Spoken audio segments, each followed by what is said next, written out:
Today's episode is brought to you by Mazars. SoundCartel.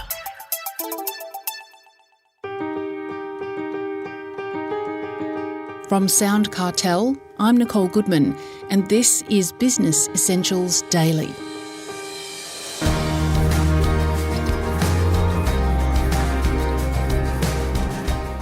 Building high-performing teams and being able to bring out the best from your staff is a test that goes to the very core of what leadership is.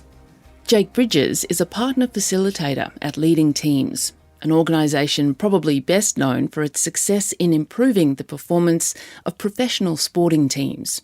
But in fact, the vast majority of their clients are actually in the corporate, government and education sectors. So without giving too much away, how does Leading Teams develop high-performing teams?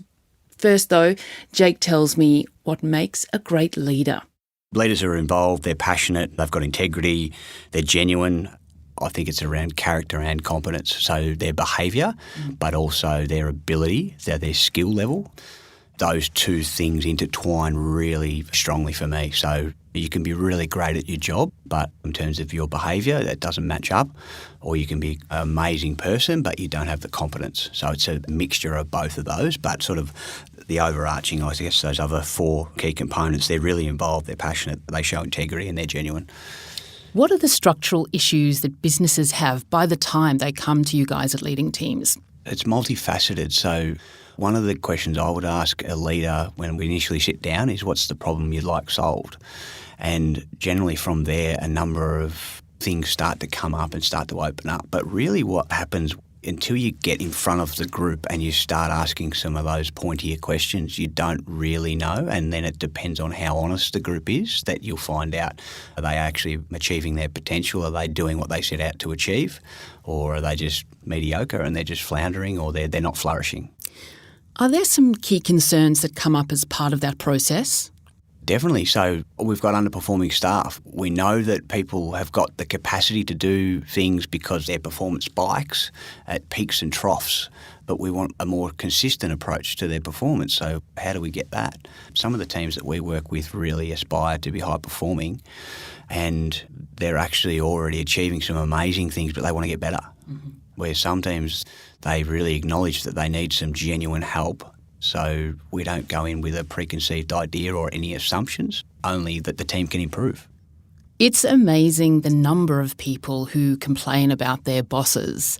Why is leadership so challenging to get right? I think it's really around great leaders. They don't just create other followers, they create other leaders. Right. And when you start to think about what is leadership, it's ultimately about influence. So management, positional power.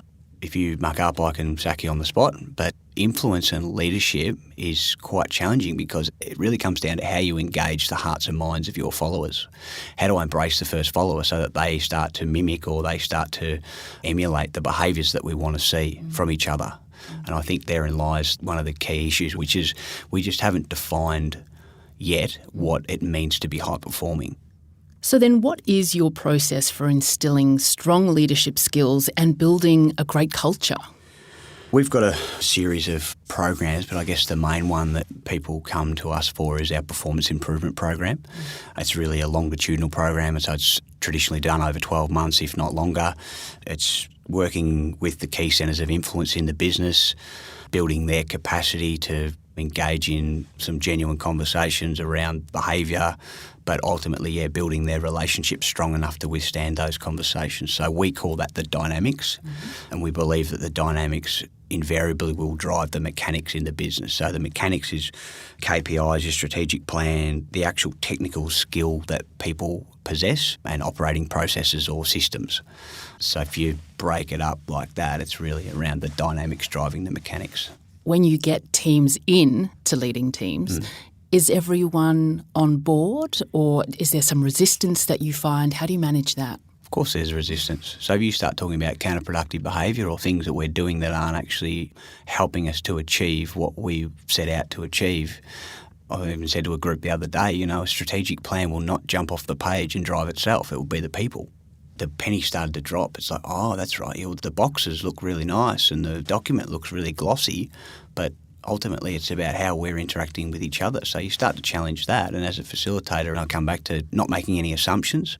Sometimes leaders will want to try and give you information about preconceived ideas they've got or behaviours that they've seen for a long period of time. Both my little girls, Luca and Gracie, are at a primary school, and their principal actually has engaged this philosophy around it. You just haven't learnt it yet. So that's the growth mindset rather than a fixed mindset.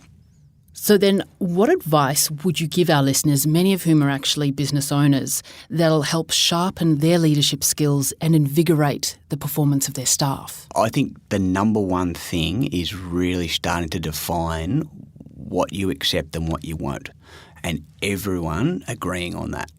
And that can take a while. That is a process. That's part of the start of our performance improvement program. You've first got to identify, get everyone on the same page. But to do that, that can take consensus. That's why we call it an agreed behavioural framework or a trademark. That's how the trademark works. If you don't have one of those and you just have some values and they sit on a wall, it's almost like the wow factor. We call it words on walls. So it's great, but we don't use it. So we don't make decisions on it. We don't recruit against it. We don't induct people into the team based on the behaviours that we want because we haven't defined what they are. So when we go into a team, I don't say here, this is one that I've used with another corporate group or another elite sports team. You've got to define it. I think that's one of the biggest things that I would suggest for a leader to start there.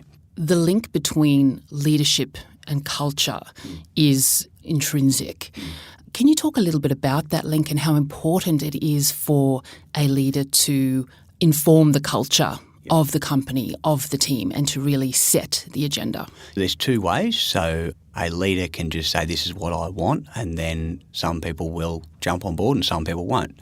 Or a leader can involve the team to almost come up with what's the type of culture that we need to achieve what we want to achieve, which is they're two different ways. So leading teams is an empowerment model. It's not for everyone, and that's okay. We're really clear on that. So we've got those first initial conversations with a leader are really around this is what it looks like, this is what it feels like, this is where we potentially might take the group. Are you up for that? And if there's any reservations initially and they're going, I'm not sure if we could do that, and sometimes they might not be in for that empowerment, and that's okay. You've just got to be clear about what you want. So it can be quite confronting, but also highly beneficial. Without a doubt. It can be, we don't use the word confronting, it's some people talk about, I don't feel comfortable, and that's okay. It's not about comfort, it's about safety. So, I'd always encourage teams that I work with, it's around, you might be feeling like you're about to step over the edge here, but it's about creating a safe enough environment to help us to engage in those conversations that we might not ordinarily engage in. So who are the leaders that you think are doing an exceptional job? I think leaders that can actually step back from what they do on a daily basis and understand that they're actually creating a legacy. So when they leave, will the place be better off or worse off? And I think there's a number of leaders that I'm working with that the penny's dropped, that one day they'll retire or one day they'll move on or one day they'll go and do something else, and will the place be better off or worse off for them having been there? I learned that from my dad years ago, so I was really fortunate enough as a young boy to have some pretty amazing role models, and my dad was one of those. He's built on really basic principles, never judge a book by its cover. So I guess that's something that I would take into a group. When I'm working with a group, don't make any assumptions, only other than that they can improve. That was Leading Teams partner facilitator, Jake Bridges.